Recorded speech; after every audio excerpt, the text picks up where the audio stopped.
Bienvenue dans ce nouvel épisode du Canapé de Matos, l'émission où nous donnons la parole aux passionnés et aux bâtisseurs de l'audiovisuel et de la communication en Côte d'Ivoire. Aujourd'hui, nous avons l'honneur de recevoir un invité de marque, M. Kamina Jean-Stéphane, directeur général de Influence Group Communication. Leader visionnaire dans le domaine de la communication, il accompagne entreprises et marques dans leur stratégie d'image et d'influence. Avec lui, nous allons découvrir son parcours, ses défis, sa vision du secteur et surtout les clés qui permettent de bâtir une carrière solide dans ce monde exigeant. Monsieur Kamina, soyez le bienvenu. Merci Monsieur Sia. Okay. Merci. C'est vraiment un honneur pour moi d'être l'invité du jour parce qu'il est important. Il y a un parcours qui a été tracé. Il est important souvent de le battre en brèche pour permettre à la jeune génération ou bien même les personnes dans le même corps de métier que nous de pouvoir s'en inspirer et aussi de faire davantage. Donc je pense que cette Lucane est une opportunité pour moi pour pouvoir juste égrener un peu ma petite expérience dans mon parcours. Voilà, donc merci beaucoup à vous pour l'opportunité. Le plaisir est partagé, M. Kamina, que j'affectionne très très fortement, de façon particulière.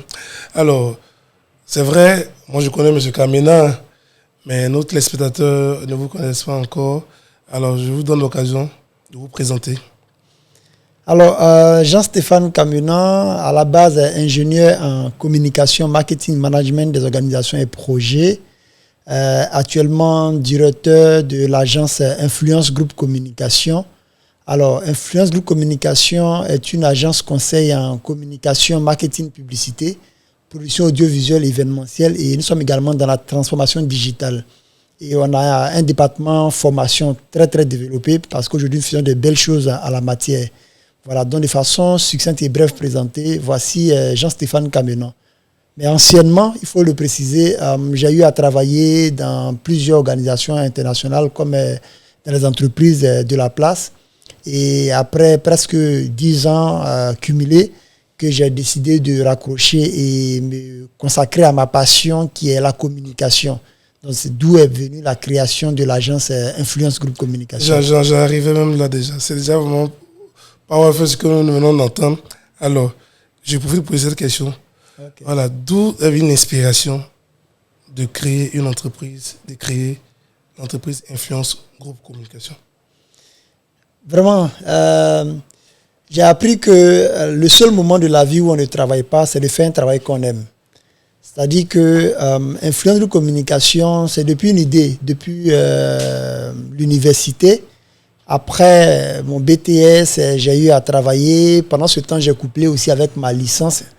Donc, de mes postes de chargé de communication, ensuite responsable communication, marketing, il y avait toujours quelque chose qui manquait parce que souvent j'avais l'impression d'aller plus vite que le poste qu'on me confiait. C'est-à-dire que il y avait l'impression que les responsabilités qu'on me confiait me limitaient un peu.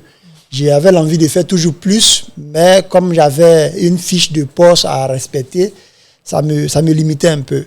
Donc, on a dû faire avec durant plusieurs années. Et finalement, j'ai demandé quelque chose à Dieu. Il dit, bon, écoute, dès que la chose arrive, top, je me lance. Et à la même période, la Covid est arrivée. On est tous retournés un peu au chômage à un moment. Okay. Et quand, après la Covid, j'ai trouvé un nouvel emploi, après 1 an, j'ai décidé carrément de raccrocher, de me consacrer à ma passion, qui était celle de créer mon agence de communication. Voilà, donc c'est de là qu'est partie la motivation de créer l'agence Influence Group Communication. Et ça fait 3 ans maintenant. Et j'avoue que la courbe est croissante. Voilà, la courbe est croissante. Oh, super. On voit déjà un jeune déterminé qui sait ce qu'il veut et qui sait où il va également. Alors, en tant que directeur général d'une PME, d'une entreprise qui est dans la communication, c'est-à-dire qu'il doit aider les autres à se vendre, n'est-ce pas? Tout ça. Quelles étaient les difficultés que tu as traversées en tant que directeur de cette entreprise-là? Bon, les difficultés sont légion, hein, il faut le dire, parce que aujourd'hui, moi je dis tout le temps, l'entrepreneuriat zéro, c'est quelque chose dont je ne crois pas trop. Mais vouloir entreprendre en Côte d'Ivoire, il faut partir de quelque part quand même.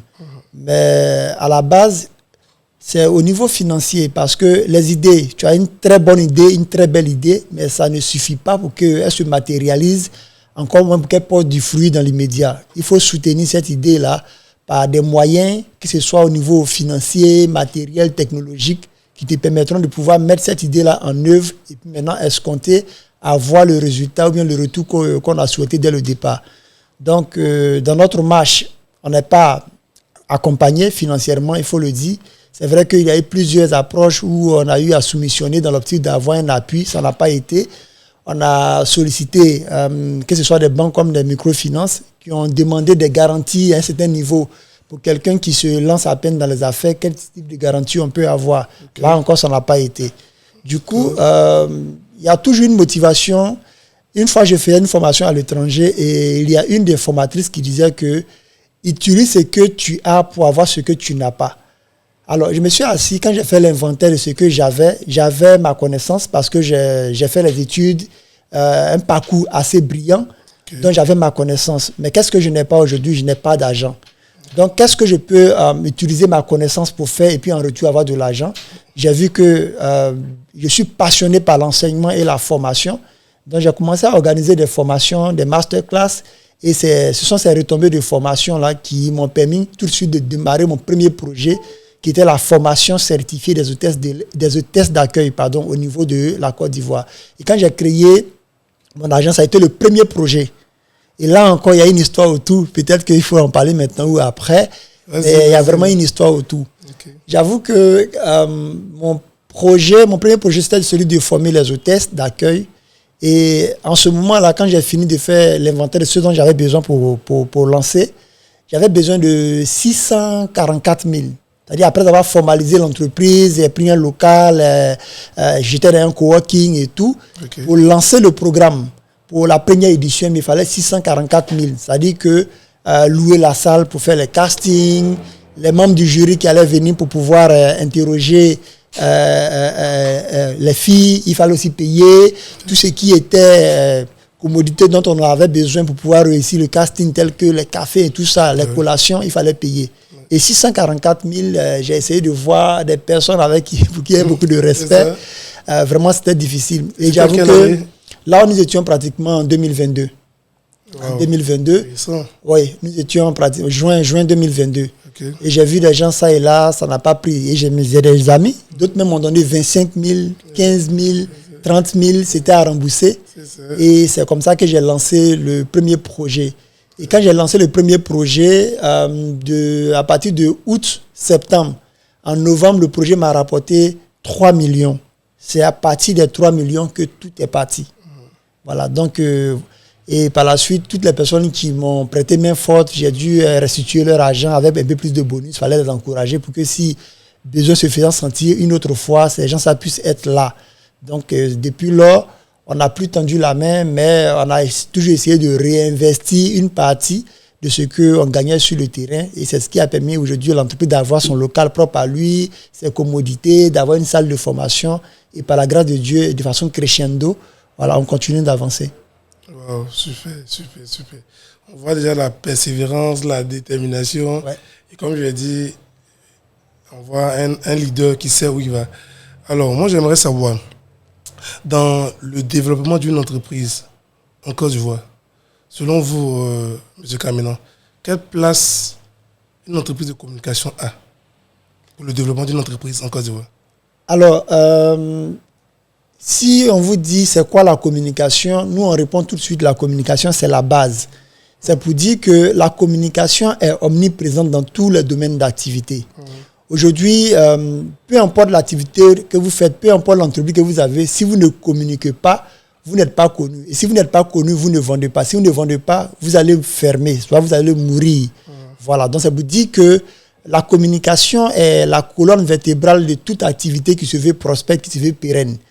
Donc, aujourd'hui, pour tout, que ce soit des PME, que ce soit des startups, que ce soit des grandes entreprises qui ont envie de shifter à un autre niveau, ont besoin de communiquer. Parce que, mine de rien, nous sommes à l'ère de la communication.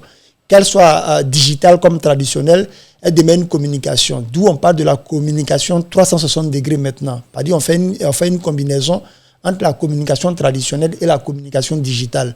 Donc, communiquer est gage non seulement de confiance auprès de votre clientèle cible, mais aussi ça permet de valoriser encore votre image en matière de corporate. Votre image, ça la repositionne. Donc, une personne qui communique, une entreprise qui communique est une entreprise qui est d'emblée crédible. Parce que quand on veut montrer au grand public ce qu'on sait faire ou ce qu'on fait, ça prouve qu'on n'a rien à cacher. Donc, j'invite vraiment, que ce soit des entreprises comme des entrepreneurs, à accorder un point d'honneur à la communication dans leurs différentes entreprises si ces gens-là veulent voir leur entreprise vraiment passer à un autre niveau. Wow.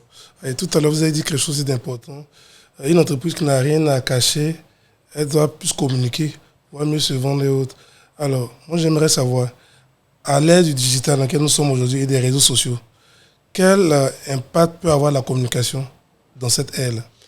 Alors, il est important d'utiliser le digital parce que de ma position en tant que spécialiste, voire expert en marketing et com, aujourd'hui, le digital, comme j'ai l'habitude de dire, ne souffre pas d'Alzheimer. C'est-à-dire que vous postez des choses sur le digital, ces choses-là, à tout moment, vous pouvez les retrouver.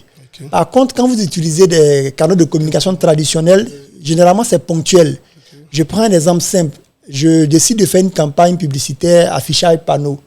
Je vais voir une régie publicitaire qui va me prêter ces espaces. Et quand je fais ma campagne, peut-être ma campagne dure juste 1 mois. Après les 1 mois, ma pige est terminée. Okay. Donc, la régie en question va enlever mes affiches, histoire de pouvoir apposer les affiches d'autres compagnies, d'autres publicités.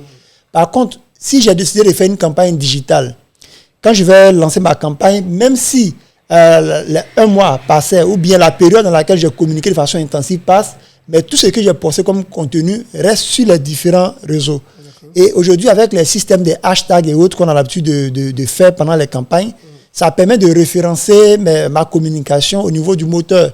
Donc, toutefois où quelqu'un aurait un besoin dans ce domaine-là et qu'il va taper ces mots-clés que j'ai utilisés pour ma campagne, je vais figurer dans les recherches, que ce soit d'ici 1 an, d'ici 2 ans, d'ici 5 ans. Donc, c'est l'une des choses qui fait qu'aujourd'hui, le digital est vraiment important. Autre chose, quand j'ai mon entreprise et que je prends un local et que je suis bien positionné en termes de zone de chalandise, je suis en bordure de voie, j'ai une enseigne, tant qu'un client potentiel n'est pas passé à côté de mon entreprise ou de mon enseigne, ce client ne saurait pas que mon entreprise se trouve là et voici ce que je fais.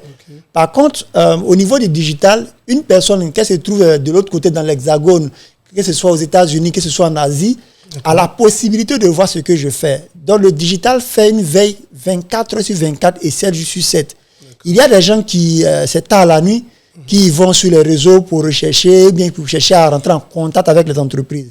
Là encore, peut-être nous serions en train de dormir, mais le digital fait le travail pour nous. Quand on se lève le matin, on voit déjà les traces de la personne et puis tout de suite, il y a un retour. Alors que si la personne voudrait attendre le jour pour passer dans nos locaux, chose qui n'est pas forcément évidente au vu de souvent leur calendrier qui est hyper garni et tout. Donc le digital nous représente H24 au niveau online et nous permet aussi d'avoir des clients aussi de la notoriété 24/24, 7 jours sur 7. D'où il est important de considérer le digital dans sa stratégie de communication et marketing. D'accord. Alors moi, j'aimerais aussi savoir quelle importance a l'audiovisuel dans les stratégies de campagne de communication moderne. Alors, l'audiovisuel, c'est l'audiovisuel est plus complet. Parce que quand on parle de l'image, c'est l'image. On parle du son, c'est le son. On parle de la vidéo, c'est la vidéo. Mais quand on parle de l'audiovisuel, je pense que ça englobe tout. Et l'audiovisuel est encore plus éducatif parce qu'on associe le son à l'image et même aussi la gestuelle.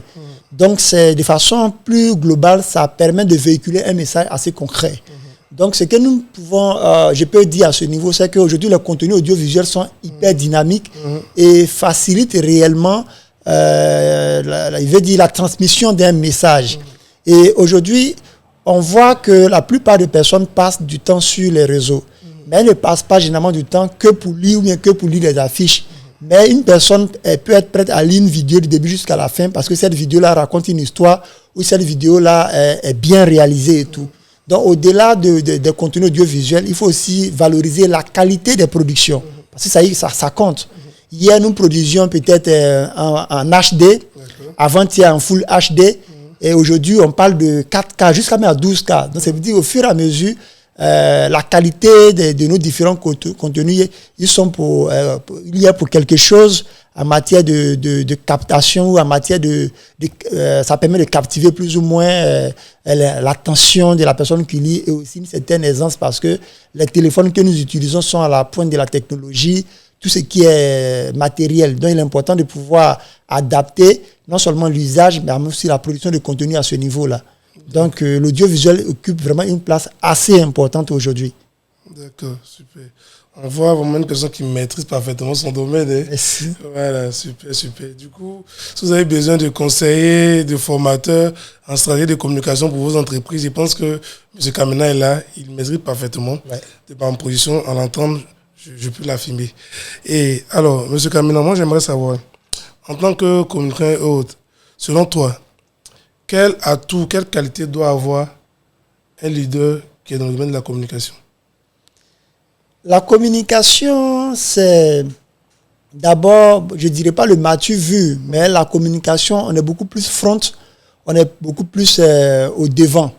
Voilà, donc quand tu es devant, c'est-à-dire que tu es sur la scène, tu es sous les projecteurs, tout le monde te voit. Donc, on a obligation d'être un modèle. Mais pour être un modèle, il faut avoir des valeurs, il faut avoir des atouts, il faut avoir des qualités. Donc aujourd'hui, la communication nous permet de pouvoir mieux nous valoriser. Et la communication nous donne beaucoup plus de crédibilité. Et aujourd'hui, si vous remarquez bien, on parle de personal branding. Notre personal branding compte pour beaucoup, notre image personnelle, parce que hier, quand on parlait de la communication, on a fait beaucoup plus allusion à une communication soit qui est commerciale, qui consistait juste à vendre un produit. Mais aujourd'hui, l'humain est un produit. Et si, tel que nous sommes des produits, nous avons besoin de nous valoriser. D'où le personal branding. Donc aujourd'hui, moi, en tant que spécialiste, consultant, formateur, j'ai besoin de mieux me vendre pour que ce soit des cabinets ou des entreprises, même des ONG qui ont besoin de mes compétences puissent me solliciter. Donc, c'est quelle est l'image que je renvoie à ce public-là. Voilà, d'où il est important pour moi, en tant que communicant, de pouvoir mieux m'afficher, mais de la meilleure des manières, avec des messages qui sont soit éducatifs ou qui sensibilisent sur le meilleur chemin, en fait. Ok, super, super. Alors, on retient cela. Du coup, j'aimerais savoir, selon toi également, un jeune qui veut se lancer dans le domaine de la communication, c'est avoir sa structure de communication ou c'est une boîte de communication, il doit toujours bien s'habiller pour venir au travail ou bien, voilà. Parce que avoir une bonne présentation, ok, mais s'il n'a pas, il ne maîtrise pas. C'est ça. Alors, je n'hésite pas à le dire quand j'ai l'opportunité de parler aux jeunes. Il est bien beau de vouloir lancer son agence de communication, dans la communication, mais en un mot. Mais se lancer dans la communication, c'est pas que de l'habillement, c'est pas que du m'as-tu vu. Mais c'est parce qu'on a une compétence, on a un savoir ou un savoir-faire à monnayer. Voilà, donc la première étape, quand on parle de la communication, ça c'est le domaine technique dans lequel on veut se lancer. Mais quand on se lance, qu'on a une entreprise, cette entreprise-là appartient à ce qu'on appelle, un domaine qu'on appelle l'entrepreneuriat. C'est ça. Donc, est-ce que, moi, en tant que jeune qui veut me spécialiser dans la communication, est-ce que je maîtrise l'entrepreneuriat? C'est ça, en fait. Et mieux, je le dis toujours aux jeunes, la première étape dans ma formation que j'ai appris, la première étape de vouloir travailler pour soi est d'abord de travailler pour les autres. Parce qu'en travaillant pour les autres, ça vous permet non seulement d'apprendre comment gérer une journée, comment s'organiser, parce qu'une personne qui n'a pas réussi à organiser personnellement sa journée et être productive ne peut pas diriger une équipe de façon efficiente et efficace. Ça, je sais de quoi je vous parle. Donc, il est important de maîtriser non seulement l'entrepreneuriat, c'est-à-dire le management, la gestion des finances. Qui est juste une entité à part entière, en fait. Oui, qui est à part entière. Le management est à part entière, mais quand on a une connaissance technique et la communication et qu'on veut créer une entreprise, il faut vraiment avoir savoir manager. Parce que c'est pas que communication, mais on a des ressources, que ce soit humaines, matérielles ou techniques, à manager au quotidien pour pouvoir produire des résultats. Donc, connaître son travail, connaître son métier, avoir de l'expérience. Et puis, la passion seule ne suffit pas pour se lancer dans la communication. Je le disais récemment que, si on est passionné, Dieu merci, parce que la passion, c'est l'anesthésie de toute douleur dans un métier. Donc, quand tu es passionné d'un métier, ça peut que tu vas aller loin.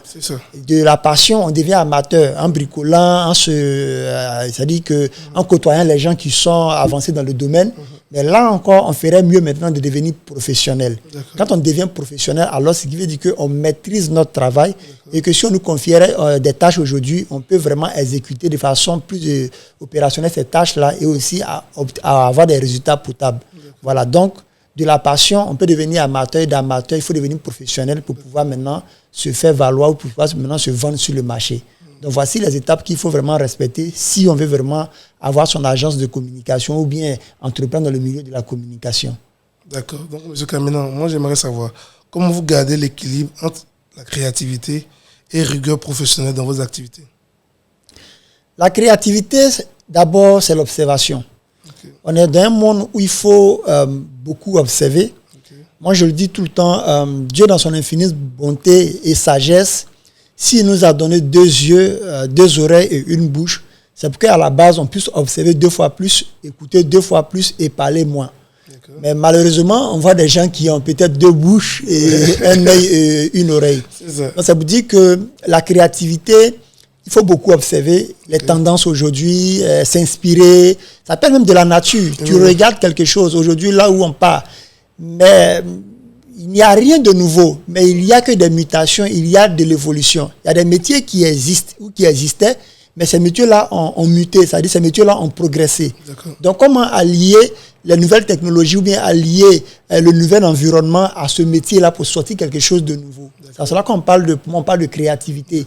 Voilà, aujourd'hui, quand je prends un métier, par exemple, on parle beaucoup plus de community management. Mais un community manager a profondément la communication et le marketing. Mais si à la base, vous n'avez jamais été marketeur et communicant, c'est pas parce que vous maîtrisez techniquement les outils digitaux que vous serez un bon community. Parce que quand vous êtes un bon community manager, il est important de savoir communiquer, de savoir même peut-être marketer et vendre. Donc si à la base, moi je suis un bon communicant et un bon marketeur et que je viens ajouter ces nouveaux outils qui sont la technologie, vous voyez que mon approche sera différente de ceux qui n'ont pas appris la communication, le marketing à la base, mais qui ont sauté 2 pieds joints dans le métier de community management. On constate aussi, pour une parenthèse que tu es en train de dire, qu'il y a plusieurs jeunes aujourd'hui qui sont des community managers, mais qui se limitent seulement de façon générale à que publier des contenus, à répondre aux commentaires et autres. Mais ça leur manque le volet marketing, le volet seller vendeur. Or, les entreprises aujourd'hui ont plus besoin en réalité de vendeurs en fait. Donc quand tu es un community manager, c'est pour en réalité vendre un produit ou un service de l'entreprise. N'est-ce pas? C'est ce que j'essaie d'expliquer. Oui, justement parce que une entreprise, soit elle est une entité dans l'optique de produire de la valeur et se faire de l'argent, ou bien elle va venir travailler dans le social. Mais je veux dire, une entreprise a quelque chose à vendre. Et on a toujours besoin, par-dessus tout, au-delà de la communication, du marketing, de pouvoir vendre. Donc, ça ne sert à rien de publier du contenu. Et si ce sont des contenus, je veux dire, commerciaux, ce qui veut dire qu'à la fin, il y a du call to action. C'est-à-dire qu'on amène les gens soit à acheter un produit ou à agir. Maintenant, si ce dernier, par derrière, n'est pas capable de pouvoir amener un prospect et de le convertir en lead potentiel pour pouvoir acheter un produit, vous voyez qu'il aurait échoué dans sa démarche, en fait. Voilà. Donc, le plus important, ce n'est pas de publier du contenu, mais il faut que ces contenus-là soient capables de pouvoir convertir ou bien de pouvoir amener quelqu'un à passer à l'acte en décaissant de l'argent. Mais là, maintenant, il vous faut la compétence en communication et marketing pour amener quelqu'un à arriver à ce niveau-là. En un mot, le digital, c'est juste que certaines choses ont été dématérialisées. Sinon, c'est la communication autrefois qui se faisait de façon phisique qui a été transposée en ligne. Donc, si je ne sais pas faire quelque chose de façon traditionnelle, ce n'est pas en ligne que je vais mettre, je vais pouvoir le faire. Sinon, c'est avec des gens qu'on interagit. Ce sont les mêmes personnes qui achètent. Se faire former. Voilà. C'est important, en fait. Ça, c'est clair. Alors, je vais profiter pour vous demander aussi quels sont, selon toi également, les secteurs porteurs où les jeunes pourraient investir leurs compétences en communication? Ça, c'est un. Et la deuxième question, si tu devais citer une erreur courante que font beaucoup de jeunes débutants dans le domaine, ça sera laquelle? Alors, je vais peut-être répondre commencer par la deuxième question. L'erreur qui est monnaie courante avec la jeunesse aujourd'hui, c'est le manque de formation, c'est le manque d'apprentissage. D'accord. Parce que je côtoie régulièrement des jeunes, je les reçois en stage, même quand je travaillais auparavant, il y a eu des gens que j'ai eu à coacher et tout. Les gens sortent de l'école, une fois qu'au bout de 6 mois, il a été stagiaire ou il a appris quelque chose, tout de suite, il va aller créer son entreprise. Okay. Parce qu'on lui a dit d'entreprendre. Mais il y a tout un mystère autour. Okay. Posséder un appareil photo, faire de belles photos, immédiatement ne me qualifie pas que ça suffit pour être entrepreneur ou bien pour aller entreprendre de façon individuelle. Donc, l'une des choses que je recommande aux jeunes de faire, c'est d'abord d'apprendre. Il faut apprendre auprès des aînés, il faut regarder faire. Vous voyez, maintenant, l'aîné aujourd'hui qui a sa connaissance, quand il commençait, peut-être ils étaient en 90, années 80. Donc, sûrement, dans le nouvel environnement, il y a des choses que, comme ce n'est pas trop son époque, c'est vrai qu'il y vit, mais ce n'est pas trop son époque, il y a des choses que ce dévancier peut-être peut ne pas maîtriser. Donc moi, en tant que jeune qui connaît l'environnement peut-être actuel, je prends l'environnement actuel plus l'expérience de doyen, j'ai fait une fusion et je sors quelque chose de nouveau. C'est là qu'on parle d'innovation. Donc, innovation, c'est se servir de ce qui existe et l'adapter au nouvel environnement pour sortir quelque chose qui est susceptible de fonctionner ou susceptible de créer une valeur ajoutée dans la société actuelle. Donc, que ces jeunes-là se forment. Au lieu de maîtriser les appareils, tant mieux. Mais est-ce qu'ils maîtrisent le métier depuis la base? Est-ce qu'ils prennent des conseils? Tout ça, il faut vraiment que ça arrive à là. Maintenant, la deuxième question, qui était la première d'ailleurs, c'était quoi déjà? La première, c'était quels sont, selon toi, les secteurs porteurs où les jeunes pourraient investir leurs compétences en communication? La communication est tellement vaste. Aujourd'hui, l'audiovisuel fait partie de la communication. L'événementiel, c'est la communication. Même la photographie, c'est la communication. Pilote de drone, cadrage et tout ça. Même les créateurs de contenu. Créateurs de contenu, tout ça, c'est la communication. Ce que moi, je veux dire aux jeunes, c'est de pouvoir trouver dans tout ce package-là, c'est de pouvoir trouver sa niche. C'est-à-dire, on ne peut pas tout faire. Il y a une compétence de base ou il y a un domaine de base qui nous passionne, avec laquelle, dans lequel on se lance au départ. Mais après, c'est de pouvoir dire, bon, je suis photographe, mais quand je maîtrise bien la photographie et le cadrage ne sont pas loin. Du coup, il faut que je fasse un peu de cadrage, il faut que je sache aussi monter des vidéos et ainsi de suite.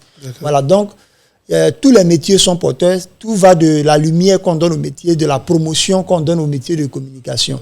Donc, si c'est dans l'événementiel que ce dernier se lance dans l'événementiel, si c'est dans l'audiovisuel qui se lance, si c'est dans la photographie, le cadrage, pilote de drone, tous les domaines portent du fruit. Mais c'est de savoir valoriser, d'être aussi discipliné. Ça aussi, c'est la base. Parce que la jeunesse d'aujourd'hui, j'avoue, on manque par moment de discipline. Il faut vraiment être discipliné. Tu peux citer au moins un ou deux points où tu as remarqué de l'indiscipline? L'indiscipline, pour moi, hein, c'est relatif, mais quand je dis on est indiscipliné, c'est quoi? C'est qu'aujourd'hui, il y a des gens qui mettent de l'argent en avant de l'apprentissage. C'est-à-dire qu'ils ne veulent pas apprendre, mais ils veulent gagner. D'accord. Moi, il y a des gens avec qui j'ai sollicité. C'est l'indiscipline. Oui, c'est être indiscipliné. Excusez-moi du terme, mais c'est être indiscipliné. Parce que la personne vient, elle ne cherche pas à apprendre. Si on ne me paye pas tant, moi, je ne peux pas faire le travail. Alors qu'une entreprise qui t'ouvre ses portes dans l'optique de pouvoir apprendre davantage, logiquement, même toi-même, tu devais rétribuer l'entreprise. Voilà, donc, c'est de dire, bon, écoute, si on ne me paye pas tant, je ne travaille pas. Et ça fait 1 an, 2 ans, 3 ans, tu végètes sans point de chute parce que ce que tu demandes là, on n'est pas capable de te payer. Dans le sud, il y a des personnes même qui sont payées, mais comme elles cherchent à avoir un peu plus, elles bâclent le travail de l'entreprise où elles travaillent. Elles vont, pour elles peut à chaque moment avoir un peu ça et là. Et du coup, elles ne font que tourner en rond. Oui. C'est de tout ça que vous en avez parlé? Oui. C'est aussi, ça, je vais même appeler le manque de focalisation ou de concentration. D'accord. Parce qu'aujourd'hui, on a remarqué que le turnover est souvent élevé au niveau de la jeunesse. Parce qu'ils Il s'est dit quoi que le turnover? Le turnover, c'est le taux de rotation, souvent d'entreprise à entreprise, d'un poste à un autre. Okay. Il s'est dit que je suis jeune, j'ai de l'avenir, j'ai le temps. Okay. Donc, si vous ne me voulez pas, on me prendra de l'autre côté. Jusqu'à ce qu'il se rende compte qu'il a 30 ans, 35 ans. Et que là, finalement, il a végété dans près de 5-10 entreprises. Il n'a même pas pu vraiment bâtir une carrière. C'est ça. Donc, ce que moi, je recommande, c'est de pouvoir rentrer dans un domaine, faire des années dans le domaine. Et puis après, si on sent que on sent l'appel, alors on peut sortir. Mais après, on n'est pas tous appelés à être entrepreneurs. Ça, oui, si tout le monde veut devenir entrepreneur, qui ira à la fonction publique? Qui va faire? Je pense qu'aujourd'hui, les gens ont compris ça. Voilà. Donc, parce qu'on parle de moins en moins encore d'entrepreneuriat comme avant. Parce que plusieurs personnes se sont cassées la figure. Et comme tu l'as dit, le conseil qu'on a fait, tout le monde n'est pas appelé à être entrepreneur. Non. Ça, c'est clair. La plupart de nos parents qui ont fait plus de 30 ans dans les entreprises, 40 ans, 20 ans, 7, ils ne sont pas sortis milliardaires, mais ils sont ressortis épanouis, ces entreprises-là. C'est ça. Ils ont pu nous éduquer, pour certains même bâtir une maison. C'est déjà quelque chose à saluer. Mais aujourd'hui, quand on regarde la plupart des jeunes, comme tu l'as dit, qui... Tu as utilisé le mot tout à l'heure, je peux me prêter ce mot là encore. Le turnover. Ouais, le turnover, qui font qu'il y ait du turnover, qui vont d'entreprise en entreprise. Du coup, au finish, ils ne se retrouvent ni avec un plan de carrière, ni entreprise créée.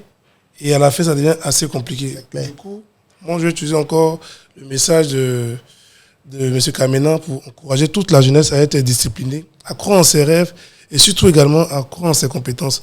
Et croire en ses compétences ne veut pas dire forcément tourner de gauche à droite, mais être focalisé, être concentré sur ce qu'on a décidé de faire et s'y donner les moyens de pouvoir réussir également. Alors, M. Kamena, nous tirons bientôt à la fin de notre interview. Je sais que vous avez beaucoup à dire, mais il faut que notre téléspectateurs souffrent de recevoir un peu pour que le reste puisse vous appeler, pour prendre des coachings, pour vous rencontrer. Alors, comment vous voyez Influence Group Communication, votre entreprise, dans 3 ans, 4 ans, 5 ans?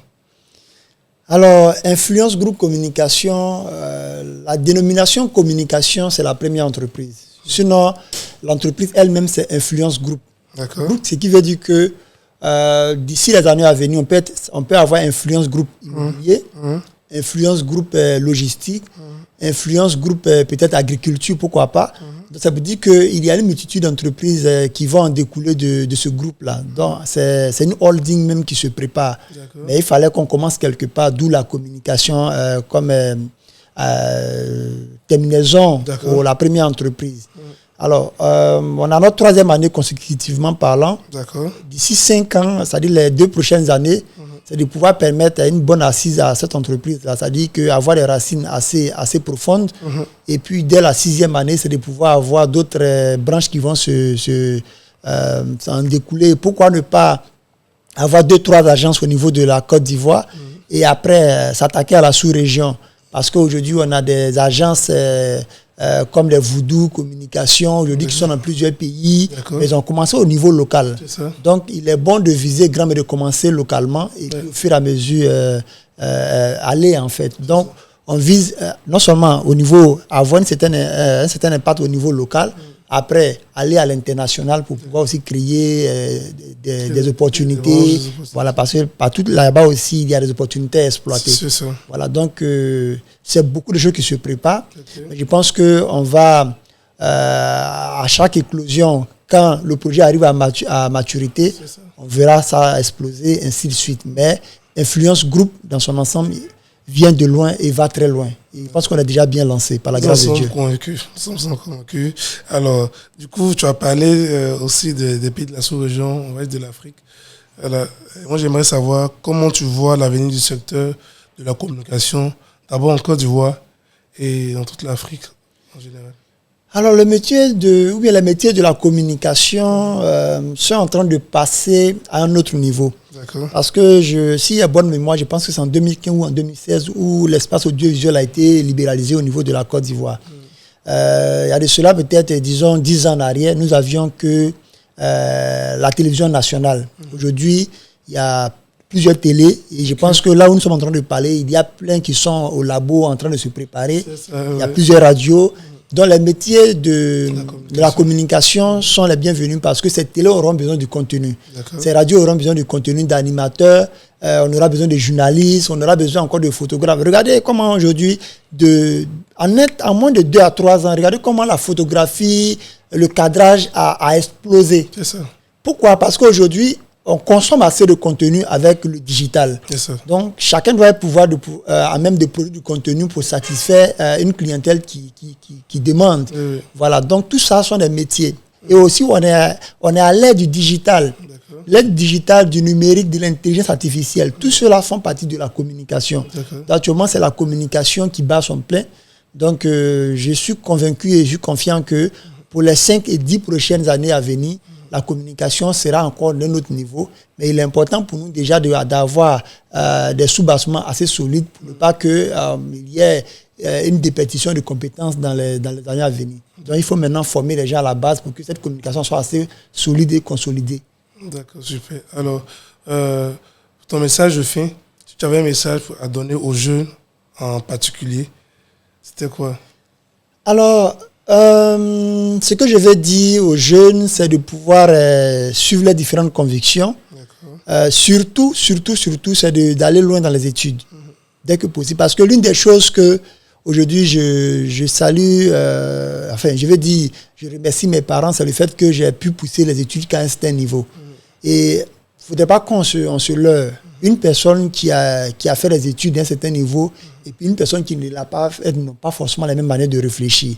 Et l'une des bénédictions que peut-être la colonisation nous a donné, c'est l'éducation moderne. D'accord. Donc, ces gens-là qui ne se limitent pas au BPC, au bac, au BTS, s'ils ont la possibilité de pousser, qu'ils poussent. Parce qu'aujourd'hui, en Côte d'Ivoire, on respire l'air de master. Il ne faudrait pas qu'on se blague. C'est à partir de master, on se dit quand même, OK. Et une fois qu'on a ce niveau-là, c'est d'accepter aussi d'apprendre auprès des aînés, toutefois en étant discipliné, et aussi de chercher à avoir un profil de carrière. Ça ne sert à rien de sauter d'entreprise en entreprise, bien de petit boulot à petit boulot, mais c'est de pouvoir trouver une carrière un domaine qui les passionne et de pouvoir bâtir une carrière solide dans le domaine pour pouvoir créer de l'emploi ou bien impacter la société positivement dans les années à venir. D'accord. Merci, Monsieur Kamenan. Nous sommes très honorés d'avoir entendu tout cette masterclass-là. Bon. On va partager également. Merci à vous. Je pense qu'on vous a quand même donné l'occasion de donner certaines approches des tâches et connaissances du domaine de la communication de façon particulière, surtout dans votre domaine, et surtout également ces conseils avisés que vous avez partagés également à la jeunesse. On vous remercie énormément. Merci beaucoup également à tous les téléspectateurs. Le directeur de Influence Group Communication, qui est M. Kamenan, Jean-Stéphane, qui était notre invité d'aujourd'hui.